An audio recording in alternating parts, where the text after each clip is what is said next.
Sean bienvenidos a esta aula mayor del Colegio Nacional. El día de hoy, esta noche, nos visita un espléndido grupo español, Sigma Project, como pueden ver ustedes en el programa. Y es un grupo formado por 4 espléndidos saxofonistas que van a ofrecer un concierto con música escrita hace muy poco tiempo, de 3 compositores mexicanos, un compositor español y una obra de un compositor ya clásico, que es el rumano-griego-francés Jan Xenakis. Coincidentemente, este año se celebra el bicentenario del nacimiento de Adolf Sax, precisamente el inventor de estos instrumentos, el saxofón. Es un constructor del siglo XIX, belga, aunque parte de su vida la vivió en Francia, y alrededor de 1840, 41, 42, presentó públicamente lo que se le llamaría, o lo que iba a ser conocido como saxofón. Este instrumento, digamos, tuvo inmediatamente una cierta aceptación, y uno de los primeros músicos a los cuales les gustó el instrumento fue precisamente Héctor Berlioz, y tengo entendido que él escribió la primera obra para un conjunto de saxofones que creo que se llama Canto Sagrado, una obra que no conozco, solamente la conozco por mera información. Pero bueno, rápidamente el saxofón se comenzó más o menos a popularizar, y los primeros que aceptaron el saxofón fueron las bandas. Inmediatamente pasó a formar parte de las bandas. Y hasta hoy en día, todas las bandas de cualquier parte del mundo incluyen saxofones.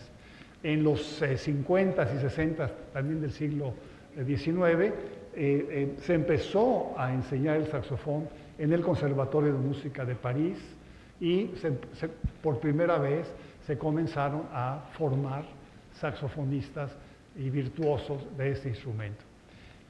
Hubo varios compositores que lo utilizaron en el 19. Por ejemplo, Jules Massenet, el compositor francés, o el célebre Georges Bizet, que la utilizó en L'Arlésienne, en una de sus óperas. Y bueno, muchos años después, un ejemplo célebre lo encontramos en Maurice Ravel, que en el bolero, en su famoso bolero, utiliza precisamente saxofones. De todas maneras, el saxofón tuvo un periodo, digamos, de crisis. La música clásica, digamos, lo abandonó un poco y se recobra y se reinventa, yo creo, a sí mismo en la primera o segunda década del siglo XX a través del jazz. El jazz lo adopta, y el saxofón se convierte realmente en uno de los más espléndidos instrumentos para ese género de música. Y no solamente eso, sino que produjo a grandes, enormes saxofonistas, como por ejemplo John Coltrane, Greg Mulligan, en fin, son decenas los nombres de los grandes. Charlie Parker es otro de los grandes saxofonistas. Entonces, la vida del saxofón, digamos que se orientó mucho más hacia el jazz. Yo creo que fue hasta la segunda mitad del siglo XX en el que el saxofón encuentra un lugar en la llamada, digamos, música clásica o la música contemporánea del siglo XX. Y ahí comienza a tener una nueva vida, y se comienzan digamos, a descubrir en el instrumento una serie de posibilidades sonoras que habían estado ausentes en la tradición. Por ejemplo, la posibilidad de tocar multifónicos, es decir, la posibilidad de producir uno o más sonidos simultáneamente. Bueno, todas estas nuevas técnicas instrumentales que el contrabajista norteamericano Bertrand Turesky dice que son delicias sonoras, las vamos a escuchar esta noche con el grupo y a través de las obras que ha preparado este grupo. Les he pedido que tengamos un diálogo público, entre otras razones para que nos hablen de ellos mismos, pero también, y me parece quizás igualmente importante, que nos hablen de sus instrumentos. ¿Qué es el saxofón? Hay aquí toda una familia de saxofones, y creo que sería interesante para todos nosotros conocer de una manera un poco más profunda lo que es un saxofón. Así que quiero dar la bienvenida al grupo Sigma Project. Es un verdadero privilegio tenerlos esta noche con nosotros. Sean bienvenidos.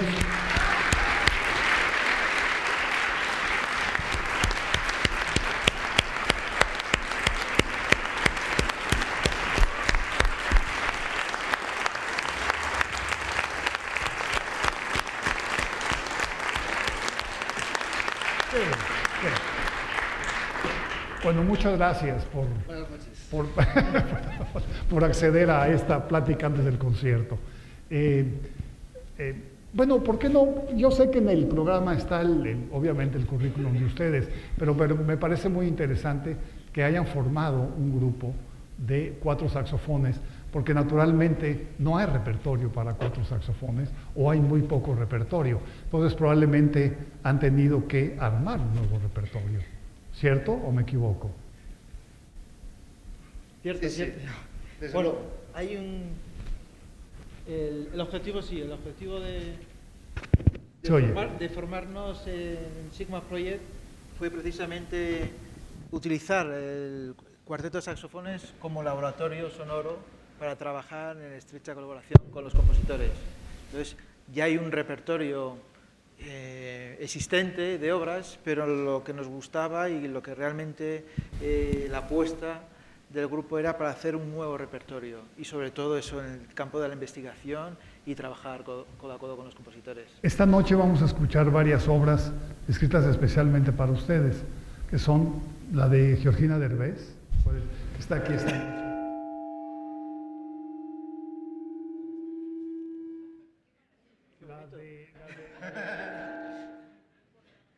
Así casi suena el saxofón nuevo.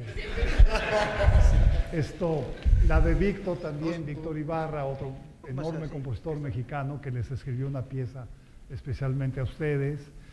Tal vez la de Javier Torres Maldonado también está escrita para ustedes. Sí, exactamente. La de Ramón Lascano. También. O sea, todas, menos la de Xenakis, que es la única obra que compuso. Sí. Para grupos de vientos. Sí, y también leía yo en la biografía que trataban de innovar todo lo que tiene que ver con el espacio y la puesta en escena de un concierto. Sí, es que nosotros creemos que, buenas noches, creemos que la idea de un poco el escenario de la italiana, el escenario en este lado y el público en ese lado, queremos un poco destruir esa idea y que esto sea más un acto en común de comunicación no verbal, de comunicación sonora, ¿no? Entonces eso, conectándolo con nuestra propuesta y nuestro trabajo con los compositores actuales, viene dado también por el mismo concepto de trabajo en común, trabajo en el que no se trate solamente de tener un manual de lo que el saxofón puede hacer como herramienta compositiva, sino que también haya una doble comunicación entre compositor e intérprete, en este caso el cuarteto, para que podamos, definir bien cuál es la paleta que el compositor necesita para su estética. Eso es lo más importante bajo nuestro punto de vista. Y en ese sentido, durante los últimos años, veíamos que eso lo echábamos en falta, en una palabra, ¿no? Veíamos que siempre había un compositor que le interesaba el sonido del saxofón, que buscaba manuales para escribir multifónicos, bisbigliandos, cambios de timbre, etcétera, etcétera, extensión de los registros, pero lo hacía de forma solitaria. Y luego, cuando teníamos la partitura, era una especulación que no conectaba realmente con el tiempo real del sonido y de la música. Y entonces nuestra idea ha sido el fomentar ese laboratorio, como decía Josécho, para que hubiese un crecimiento común, ¿no? Es una gran cosa porque la única manera actualmente de escribir para los instrumentos, digamos, tradicionales, usando estas nuevas técnicas, es en colaboración con los intérpretes. Si uno no toca el saxofón, hay que acercarse a un saxofonista. Si uno no toca una flauta, hay que acercarse a un flautista y ver de ida y de vuelta qué se puede ofrecer, qué nos puede ofrecer ese instrumento y que sea idiomático además del instrumento. Claro, esa es la clave. Sea idiomático del instrumento, idiomático del compositor. O sea, la idea del equilibrio entre lo orgánico del instrumento y lo intelectualmente orgánico también del compositor, que exista ese tándem y ese andar a la vez en común, seguro que salen buenas cosas. Claro. Esto es importante y además a esto se une también el hecho de que existen actualmente ya una amplia, bueno, más o menos amplia bibliografía sobre los instrumentos tradicionales y sus nuevas técnicas.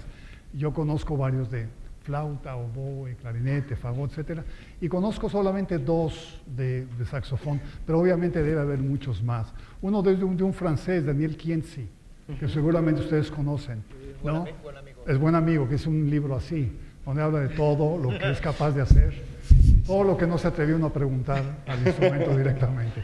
Y el otro es de otro francés, Jean-Marie. ¿Dónde? Exactamente, se llama Hello, Mr. Sax. Sí. Sí, exactamente. Pero debe... ¿Tercero? ¿Y un tercero? ¿Ah?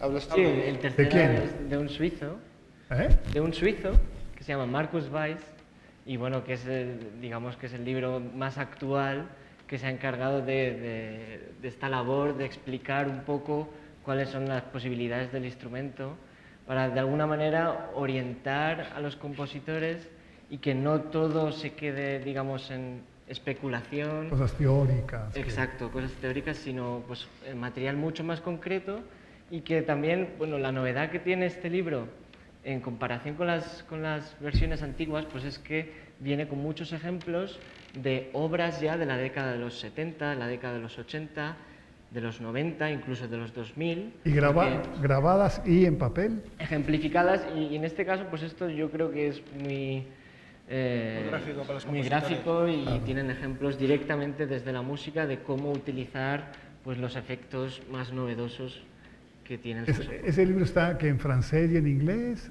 En alemán y en inglés. Y en inglés. ¿No está en francés? No. Ah, ojalá pronto salga la traducción al español.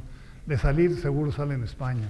Sí. Aquí en México hay muy poca traducción de libros de música. Es casi inexistente la traducción de libros en México. Hay grandes editoriales, pero no les interesa gran cosa el mundo de la música. Es otro camino a desarrollar también, ¿no? Una cuestión de tiempo, seguro. En cambio en España pues hay varias editoras, digamos, que se interesan por este tipo de libros. Bueno, me gustaría que me mostraran, que nos mostraran estas cantidad de instrumentos que hay. Supongo que todos son saxofones. Todos son saxofones. Es decir, ¿es toda la familia o todavía falta otro saxofón? Quedaría por el extremo agudo. Todavía El sopranino. El sopranino y otro más por el extremo grave, el contrabajo. ¿Estos instrumentos, esta enorme familia, la inventó también Adolphe Sax o fue un poco posterior? ¿Cómo fue lo de...? ¿Qué instrumento original inventó Adolphe Sax? Bueno, buenas noches a todos. Y bueno, Adolphe Sax estuvo investigando, desarrollando el clarinete bajo cuando dio con el saxofón. Y entonces, en principio, creó el saxofón bajo. Fue el primero que primero. Sí, el prototipo fue el saxofón bajo. Ese que tenemos ahí a su izquierda. Es este, ¿no? Sí, ese es, exactamente, este es. Este es el saxofón bajo. Este es. Entonces, este fue el primer instrumento que inventó Sí. Sax y el que conoció probablemente Berlioz, ¿no? Probablemente. Sí. La primera partitura es ¿No es canto sagrado? el canto sagrado que está... se sabe que existió la partitura, pero está perdida. Está perdida. Sí. O sea, Marie-Launde intentó investigar en la Biblioteca Nacional de París, pero la obra existió, pero no se ha podido conservar. Ya. La primera obra para grupo de saxofones, como tal, la escribió Kastner. Era un sexteto. ¿Lo escribió quién? Kastner, un compositor alemán, y tenía el saxofón bajo en su plantilla. ¿Y si existe la partitura de esa, Sí. de esa música? Sí, existe. Bueno, y recorramos la familia, ¿de dónde a dónde va? Bueno, pues A de ver. lo grave a lo agudo, lo que está clarísimo que hay una cosa, por quizás no hacer aquí una especie de gran masterclass o algo así, necesitamos estar con la música prontamente. Entonces, el resumen del saxofón es el sonido del saxofón bajo. Es como que ya Adolf Sachs lo definió así y fue el primero que presentó en directo, o sea, físicamente.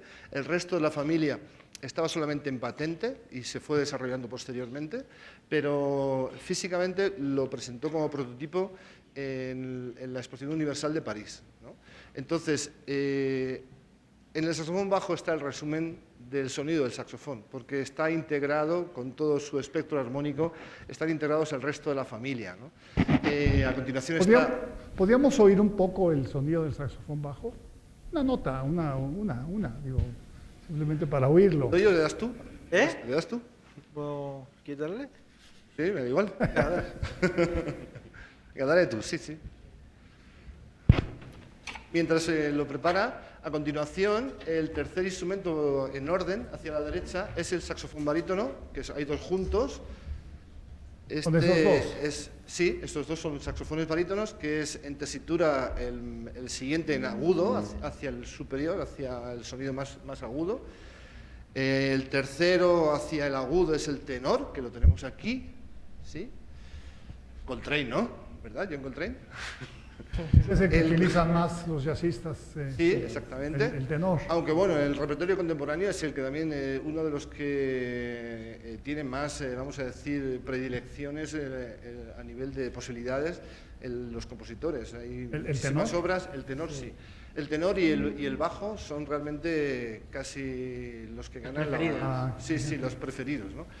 El cuarto es el saxofón alto, que también tenemos otros dos. Aquí es este, Charlie Parker, ¿verdad? Y después el último de la familia, el más chiquito, el más agudo, es el soprano, que también tenemos otros dos, que es ese sin boquilla que está ahí en el centro, entre los dos barítonos, y es este. Y nos faltaría el sopranino, que es igual que el soprano, pero así de pequeñito, de aquí al suelo. Claro. Es esto. Y el resumen de todos ellos, que estamos hablando de 6 octavas, casi las octavas del piano. ¿6 octavas? Sí, 6 octavas, están resumidas en ese saxofón, en el saxofón bajo, sí.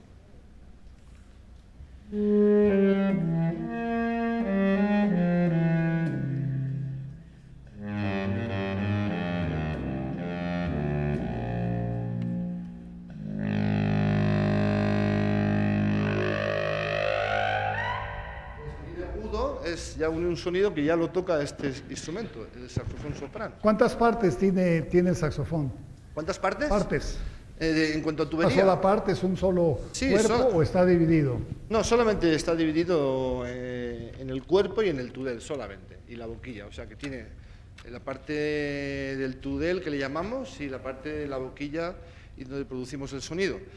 Esa es una sola parte, ¿no? Una sola, Sí, solo bueno, cuerpo. aquí la boquilla se quita. Sí. Que es esta. Esto es. Este es el saxofón y esta es la boquilla. Esto es.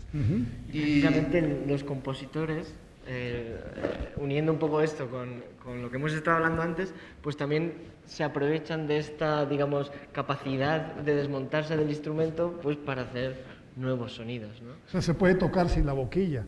Claro, sí, desde luego. Tocarlo directamente. Ahora lo escucharán. Hoy lo veremos. Sí. Entonces, y todo lo demás es un solo cuerpo. No, siempre todos los saxofones tienen estas tres partes. Todos tienen estas tres La partes. parte final y la boquilla. En todos. ¿Cuál serían? A ver. Sí, o sea, en el más pequeño también pasa igual. Tenemos el cuerpo, Ajá. tenemos el tudel y tenemos la boquilla pequeñita que está aquí. En todos los saxofones. Todos los saxofones, siempre es así. Sí. Los tres elementos básicos. Bueno, y la boquilla, pues también la caña, la abrazadera. Entonces, ponla ahí, levanta ahí la de abajo. La caña es a la manera del clarinete. Sí, igual, exactamente. Igual que el clarinete. Sí. Claro. Sí.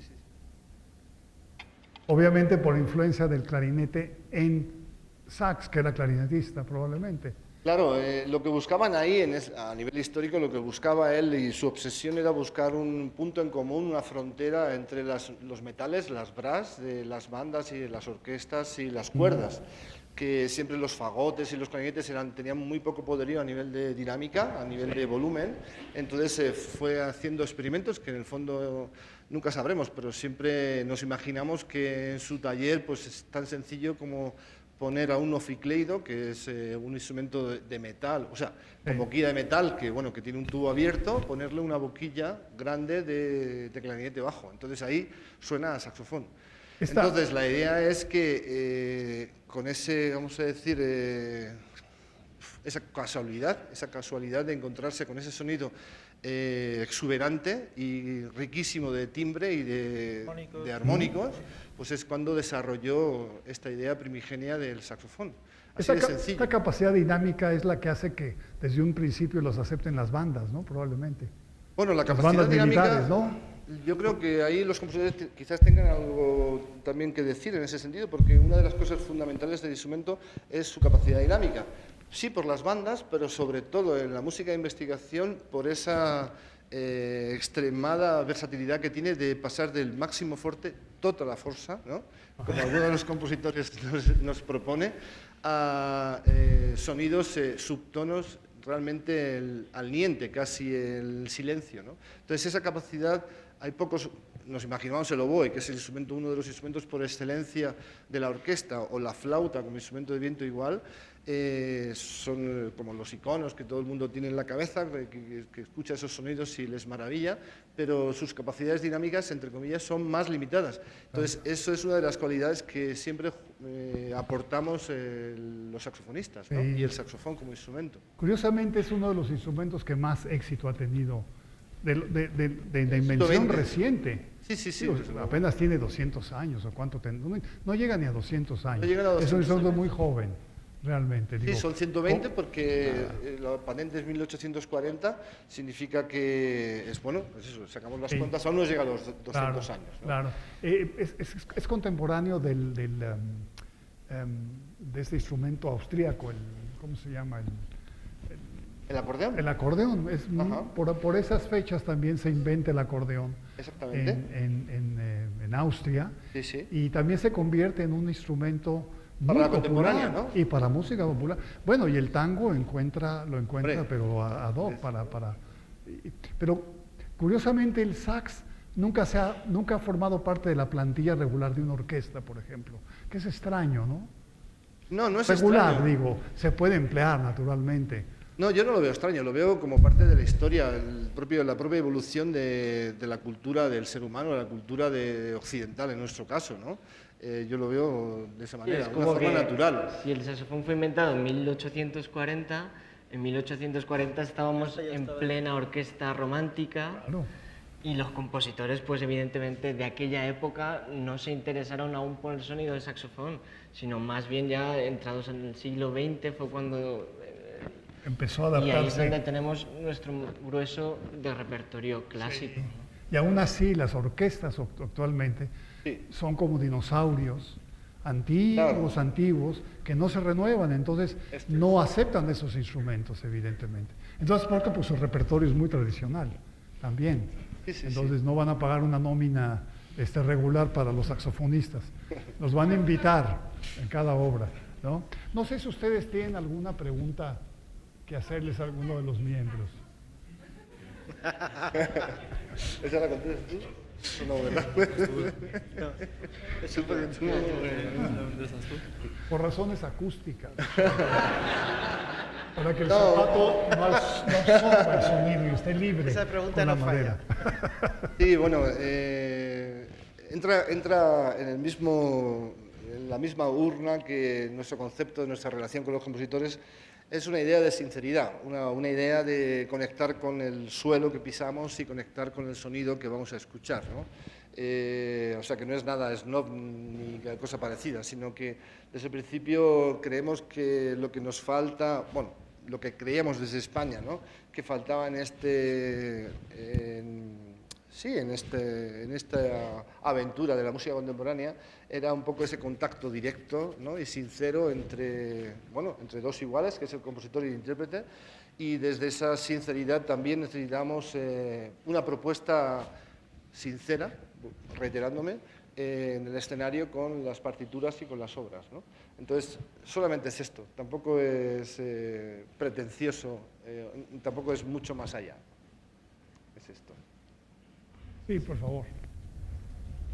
Mario, muchas gracias por traernos siempre este tipo de expresiones culturales que nos motivan y nos conmueven.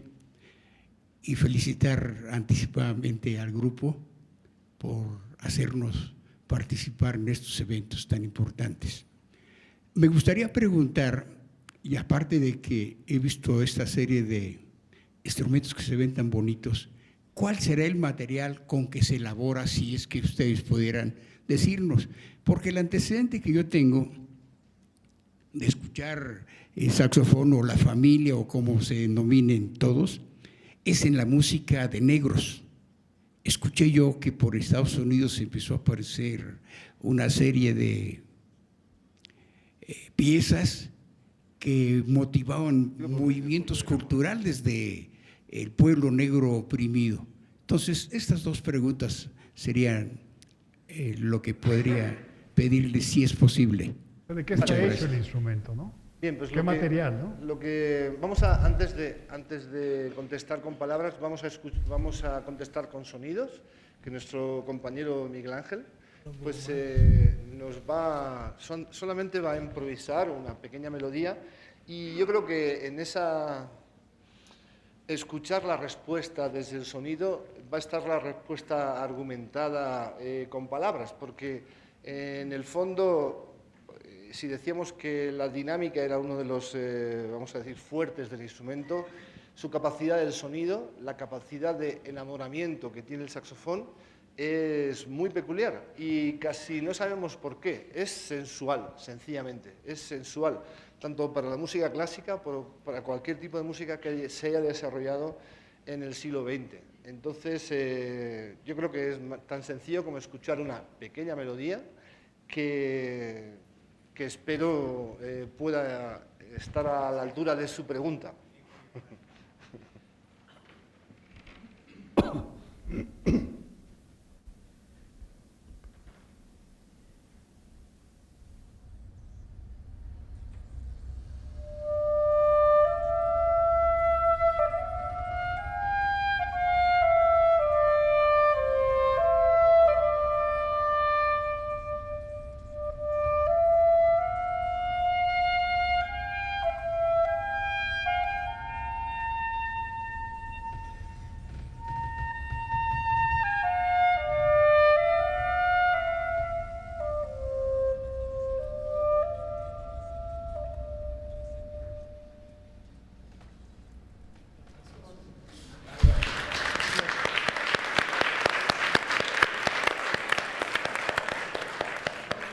Esa sensualidad es por la que, en el fondo, es nuestra razón de ser, ¿no? Y la razón por la que los compositores también están cerca de nosotros, ¿no?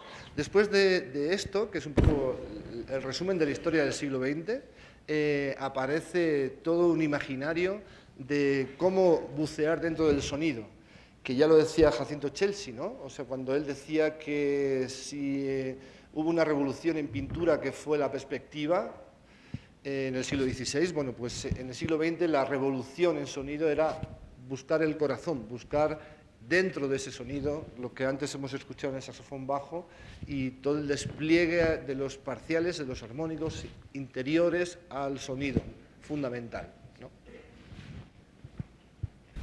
Perdón, este repertorio que... ¿Qué tal? ¿Qué tal? Buenas noches. Hola. Bienvenidos. Gracias. Este repertorio que armaron, ¿lo armaron para esta ocasión en especial? Y de ser así, ¿por qué? ¿Contesto yo? Pues porque tenemos un lazo especial con la Ciudad de México y con México, que se inició hace 2 años, porque participamos en el Festival Puentes que estaba promovido por una querida amiga que está aquí presente, que es Marcela, y entonces a partir de ahí, creció la posibilidad de conectar y contactar con los compositores mexicanos, ¿no?, que hacían música de investigación, música actual.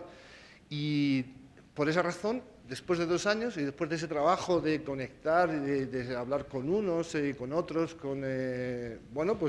también con equilibrar sinergias entre nosotros, pues hemos elegido la presentación de estas 3 obras que son primicia aquí en México, y después hemos elegido un clásico que es estreno en México también, incluido, bueno, en América porque lo tocamos el otro día en Santiago de Chile, pero aquí en México es estreno en el país, que es de Xenakis, Yanis Xenakis, una música que es histórica y que es, entre comillas, revolucionaria dentro de la propuesta de la investigación musical, ¿sí? Y después un compositor español. Entonces, un poco equilibrando la balanza, o sea, desequilibrando la balanza hacia México, porque sois nuestros anfitriones, y después una propuesta internacional y una española. Entonces, un pequeño apunte, que si bien las 5 obras van a ser primeras audiciones en México, pues tenemos la gran suerte de que una de ellas en concreto, la de Víctor Ibarra, es el estreno absoluto de su obra en concierto, que luego él nos va a hablar de su planteamiento estético, pero yo creo que es hoy en día poder acudir a un estreno musical, pues es de muy agradecer y de promover, y muy agradecidos de que lo acojan aquí. Bienvenidos.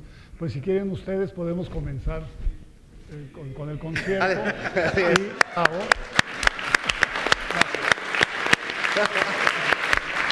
No, al contrario, gracias. Voy a pedirle solamente a Georgina Derbez, que es la compositora de la primera obra, nada más que haga una pequeña introducción de su obra. Georgina, puedes no seas venir, tímida. Hay un micrófono para ti. Solo vamos a... Gracias. Esta obra la escribí en el 2013 y toma como fuente de inspiración una pieza que se llama Marinero soy de amor, que es una pieza sefaradita que toma un texto de Cervantes que viene en el Quijote, el cual yo conocí a través del disco de Jordi Savall que hizo en homenaje al Quijote. Cuando adquirí este disco, Ana Lara, que es mi maestra, me dijo, pues espero que disfrutes mucho el Marinero. Yo dije, pues ¿de qué me estará hablando? Entonces busqué en el disco la pieza y es una maravilla, es una maravilla. La pieza sefaradita. Sí, es deliciosa.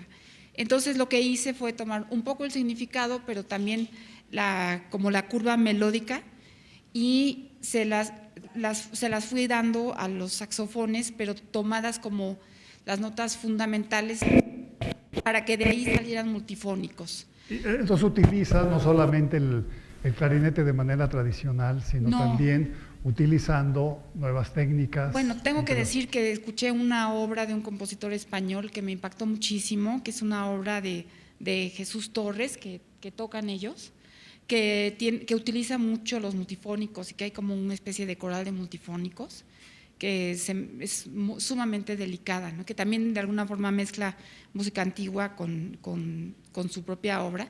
Entonces a mí se me ocurría tomar el Marinero para primero ir por pequeñas células utilizándolo como un coral de multifónicos, y poco a poco las notas van saliendo de la bruma, por así decirlo, hacia lo más luminoso, ¿no? Y luego vuelven al mundo de los multifónicos. Una pequeña aclaración, tal vez no, muchos de ustedes no sepan lo que es un multifónico. Eso es un concepto relativamente nuevo en la música, porque los instrumentos de aliento, incluyendo el saxofón, han sido clasificados siempre como instrumentos monofónicos, es decir, instrumentos capaces de producir un sonido a la vez. Pero gracias a estas nuevas técnicas, gracias a las obras mismas que se han escrito, Hoy sabemos que los instrumentos de aliento son capaces de producir 2 o más sonidos simultáneos, y eso evidentemente complica mucho la clasificación de los instrumentos, porque en realidad casi son instrumentos polifónicos ahora, y ya no tanto instrumentos monofónicos. Por eso estás hablando de corales con multifónicos, porque son varios sonidos que se mueven simultáneamente en cada saxofón. Exacto. Perdón por la interrupción. No. ¿Y esta obra cuándo se estrenó? Se estrenó en Badajoz, apenas ahora el 25 de octubre. Se Yo acaba de no estrenar. estuve en esa presentación, pero luego se tocó en Madrid, en el Reina Sofía, el 27, Ajá. y ahí sí pude estar.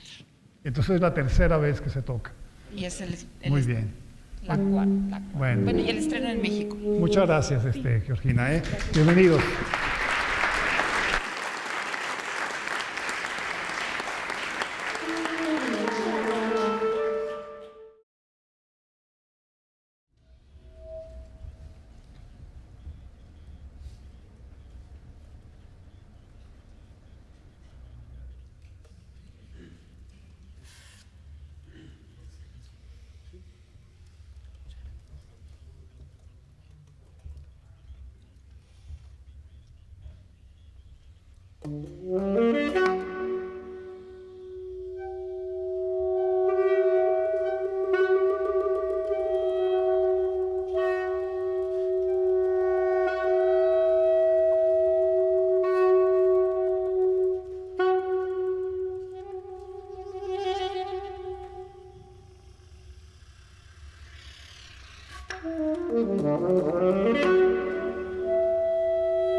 aquí, vamos a escuchar un poco lo que nos quiera contar sobre Sur. Un aplauso para él. Que vengas. Bienvenido, Víctor. Muchas gracias. Qué gusto que se estrenó hoy tu obra. Muchísimas gracias. ¿Y cómo surgió esta obra? Bueno, Para ellos la escribiste sí, para especialmente. ellos, justamente. Sí, de hecho, bueno, ya hemos estado en contacto desde antes, pero surgió la oportunidad ahora con la Avenida para el Colegio Nacional y pues me dieron la fecha, nos pusimos de acuerdo y pues ahí se dio la oportunidad de trabajarla. Ya. Ve que está basada en un cuadro de Antonio Tapies, Exactamente. Le Grand Sí, Équerre. exactamente. ¿Y es la única pieza que tienes basada en algún No, pintor? para nada. No. Al contrario, de hecho yo, bueno, por lo general trabajo tomando la pintura como punto de partida. De hecho, ahora lo del proyecto de Sandra Pani pues cae perfecto, ¿no? Para hacer este trabajo otra vez interdisciplinario entre la pintura y la música, ¿no? Entonces, por lo general tomo un cuadro, a veces ha sido una fotografía también. He trabajado con pintores, con artistas plásticos paralelamente y entonces pues ha sido bastante enriquecedor, ¿no? ¿Qué podrías decir, pero brevemente, de tu obra, Ensayo sobre la negación? Sí, pues para esta obra en particular, por supuesto, tomé el cuadro que está en los programas de mano, por ahí hay una reproducción, pero creo que no todos lo tienen, ¿verdad? No todos tienen el programa de mano y en el programa de mano viene el cuadro, ¿no? También para que se den una idea un poco. Hemos reproducido el cuadro. Ahí está el cuadro. Y entonces, bueno, parto en este caso, por supuesto, del cuadro mismo, pero en concreto en un análisis que hizo un arquitecto catalán, Juan José La Huerta se llama, un análisis que hizo de este cuadro, ¿no? El cuadro es un cuadro de 1962, es un cuadro para nada de los tardíos, es de hecho con el que de los primeros con los que empezó a tener más proyección internacional Antoni Tapies. Es un cuadro que está expuesto en Madrid, ahí en la Fundación Juan March. Hay que ir a verlo. Entonces, él hace el análisis partiendo de una idea de la negación, porque Tapies, pues, si le ven el cuadro, es una gran cruz, ¿no? Es una escuadra. Y entonces habla de tres negaciones, ¿no? Posibles, ¿no? La primera negación habla de que sería una especie como de tablón que está cerrando prácticamente, es un cuadro muy, muy grande, entonces como si fuera el reverso de la tabla del ataúd, por ejemplo, ¿no? Es la primera negación. La segunda, la negación misma, la superstición, la X, ¿no? Que es algo que utiliza muy frecuentemente Tapies también, que además también es el uso un poco de su nombre, ¿no? En su pintura generalmente él solía poner la T y la A de Antoni Tapies como bastante escondido, digamos, pero siempre estaba presente, ¿no? Por lo general está presente. La segunda negación es un cuadro volteado al revés, justamente cuando si lo vemos ahí es un cuadro bastante con colores neutros por lo general, que son los que utiliza él. Está volteado como si fuera un cuadro volteado al revés y nosotros como si nos estuviera planteando la idea del vacío, del revés de la pintura, ¿no? Obviamente detrás de esta pintura pues no habría nada, que es lo que dice él en su análisis. Y la tercera negación sería una ventana cerrada también, que nos invitaría en todo caso a abrirla, pero que en lo mismo que en la segunda negación, del otro lado de la ventana habría nada también, ¿no? O sea, siempre como una negación detrás de todo esto, ¿no? Y en esta obra exploras algunas nuevas técnicas o como cuáles, por ejemplo. Sí, bueno, justamente yo ya había estado trabajando con el saxofón, había escrito varias obras, había escrito ya varias piezas para saxofón, entonces pues fue algo, traté de ver algo nuevo y exploro concretamente, por ejemplo, lo de los multifónicos, lo del Teton Reed, dientes sobre la caña, ya lo verán porque normalmente ponen el labio abajo, ¿verdad? Pero aquí para esta pieza al final utilizan los dientes, entonces produce un sonido un poco más agudo, más incisivo también, ¿no? Con una articulación distinta. Cuartos de tonos o claro, sí, posiciones no tradicionales, en fin. Sí, bueno, los cuartos de tono es algo que también utilizo con frecuencia en mis piezas. Entonces, bueno, los cuartos de tono, ¿qué quiere decir? Normalmente, como en el piano, si nosotros vemos en un teclado del piano, tenemos un do sostenido en las teclas negras, por ejemplo, y un cuarto de tono sería una nota que no se puede tocar en el piano, que estaría justamente en medio de esas dos notas, ¿no? Entonces, eso tiene una notación, tiene una historia detrás también bastante interesante, ¿no? O sea, del espectralismo, y Julián Carrillo, por supuesto, que fue uno de los... El autor del famoso Sonido 13, se le llama el Sonido 13, que es el explorar todas las posibilidades que se tienen en la música con un sistema no temperado, es decir, un sistema que no está afinado por semitonos, como sucede con la música en los últimos, no sé, 2 siglos y medio más o menos. Entonces, a ese sonido que está en medio, Julián Carrillo le llamó 13, pero hay mucho más. 13 no es simplemente. No, por supuesto, sí. ¿No? Sí. Y fue realmente el pionero, ¿no? O sea, tenemos obras de él, el Preludio a Colón de 1923, me parece.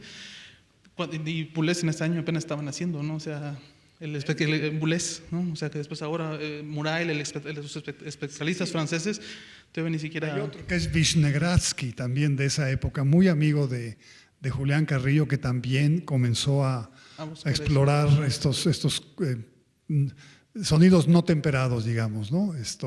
Y la música yo veo que ha vuelto otra vez al no temperamento, ¿eh? De alguna manera el temperamento ya quedó un poco atrás, a mi juicio, en muchísimas de las obras, ¿no? Bueno, en todas las que hemos escuchado hoy, por ejemplo. Es muy difícil hablar de un temperamento como lo hablábamos hace un siglo o 2 siglos, ¿no? Así es. Oye, pues muchas gracias por estar aquí presente, Víctor. Víctor vive en España, está viviendo tienes una ayuda, una residencia. Así es. En la Fundación Velázquez. La Casa de Velázquez se llama. Casa de Velázquez. Sí, ahí estaremos por un año. Muy bien, pues muchas gracias, Por Víctor. contrario, muchísimas gracias a ustedes.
Amen.